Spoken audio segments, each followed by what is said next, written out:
Haleluya, puji Tuhan. Mari Bapak Ibu Saudara, kita akan menikmati kebenaran firman Tuhan. Allah kita sangat baik bagi kita keluarga GPD El Shaddai Magelang yang ada, bahkan seluruh Bapak Ibu Saudara yang mendengarkan firman Tuhan dari Renungan 79 GPD El Shaddai Magelang. Kita akan menikmati firman Tuhan dalam 2 Tawarik pasal 10 ayat 1 sampai ayat yang ke-6. Namun saya akan mengajak Bapak Ibu Saudara membaca ayat 6 sampai ayatnya yang ke-8. 2 Tawarik 10 ayat 6 sampai ayatnya yang ke-8. Demikian bunyi firman Tuhan. Sesudah itu Rehabeam meminta nasihat dari para tua-tua yang selama hidup Salomo mendampingi Salomo ayahnya. Katanya, apakah nasihatmu untuk menjawab rakyat itu? Mereka berkata kepadanya, jika engkau mau berlaku ramah terhadap rakyat itu, mau menyenangkan mereka dan mengatakan kata-kata yang baik kepada mereka, maka mereka menjadi hamba-hambamu sepanjang waktu. Ayat 8, tetapi ia mengabaikan nasihat yang diberikan para tua-tua itu, lalu ia meminta nasihat kepada orang-orang muda yang sebaya dengan dia dan mendampinginya. Haleluya Bapak Ibu Saudara. Judul renungan kita hari ini adalah akibat mengabaikan nasihat. Akibat mengabaikan nasihat. Tadi kita sudah melihat ya bahwa ada seorang yang mengabaikan nasihat, yaitu Rehabeam, anak dari Raja Salomo. Bapak Ibu, mengabaikan nasihat adalah bagian dari sikap kesombongan seseorang.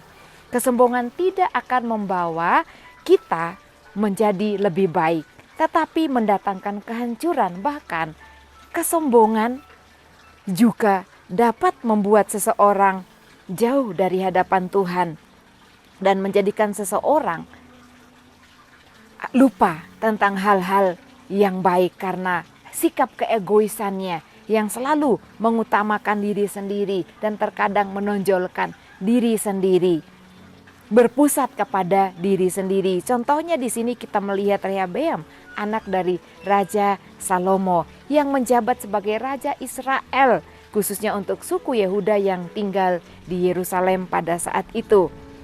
Bapak Ibu, kalau Bapak Ibu baca dari ayat yang pertama, di sana dikatakan bahwa Rehabeam ini menghadapi rakyatnya yang meminta jalan keluar atau minta pertolongan kebijakan dari seorang raja tentang beban berat dan pekerjaan besar, pekerjaan-pekerjaan yang mereka lakukan yang menurut mereka itu sangat membebani mereka. Nah, Rehabeam melakukan tindakan yang baik, yaitu meminta petunjuk atau nasihat dari para tua-tua yang selama perjalanan kehidupan ayahnya Raja Salomo mendampinginya, yaitu para tua-tua yang sangat setia mengikuti, mendampingi Raja Salomo pada waktu itu. Dan kita melihat di dalam ayat yang ke-7, para tua-tua itu pun memberikan nasihat yang baik kepada Rehabeam.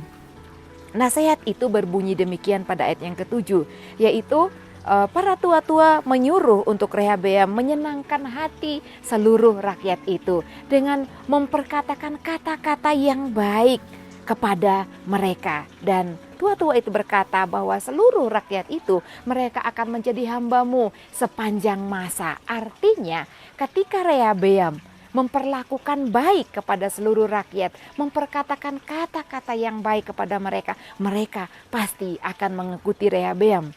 Tetapi tidak demikian Bapak Ibu yang diberkati Tuhan. Rehabeam melakukan hal yang lain. Yang dia lakukan adalah mengabaikan nasihat para tua-tua yang selama ini menjadi tua-tua kepercayaan ayahnya Raja Salomo. Dalam ayat yang ke-8, Rehabeam mengabaikan nasihat yang diberikan para tua-tua itu. Lalu ia meminta nasihat para orang-orang muda yang sebaya dengan dia, yang mengikuti dia. Suatu hal yang menyedihkan Bapak Ibu ketika dia mengabaikan nasihat yang baik. Secara logika nasihat para tua-tua itu sangat baik, mengajarkan Rehabeam untuk berkata kata-kata yang baik kepada seluruh rakyatnya. Tetapi Rehabeam meminta nasihat kepada orang-orang muda yang sebaya dengannya. Dan Bapak Ibu dapat melihat nasihat yang diberikan oleh orang-orang muda yang menjadi pengikut Rehabeam saat itu pada ayatnya yang ke-10, ayatnya yang ke-11 ya. Di sana Rehabeam mengikuti dan memperkatakan kepada seluruh rakyatnya sesuai perkataan-perkataan yang diberikan oleh pemuda-pemuda sebayanya. Tidak lagi mengikuti nasihat yang baik, petunjuk yang baik dari para tua-tua yang setia kepada ayahnya, Raja Salomo. Nah, Bapak Ibu yang diberkati Tuhan, kita melihat bahwa ada akibat dari mengabaikan nasihat. Di sini kita melihat akibat untuk kehidupan Rehabeam yang waktu itu menjabat sebagai raja atas Israel, yaitu khususnya suku Yehuda yang tinggal di Yerusalem. Orang-orang Israel menolak, melakukan pemberontakan kepada Rehabeam. Ini adalah akibat dari Rehabeam mengabaikan nasihat yang baik, petunjuk yang baik dari tua-tua yang dipercayakan Tuhan untuk mendampingi ayahnya ya. Nah, mereka berkata, orang-orang Israel itu berkata, mereka tidak dapat warisan dari anak Isai itu. Pada ayatnya yang ke-16 dikatakan ya, bahwa orang-orang itu berkata mereka tidak memperoleh warisan dari anak Isai itu. Bahkan mereka juga berkata untuk menghimbau kepada seluruh rakyat itu atau kepada teman-teman mereka untuk mereka kembali ke kemah mereka masing-masing. Dan mereka juga berkata pada ayat yang ke-6, uruslah sekarang urusanmu sendiri, hai Daud. Maaf Bapak Ibu, bukan urusanmu sendiri, uruslah sekarang rumahmu sendiri, hai Daud.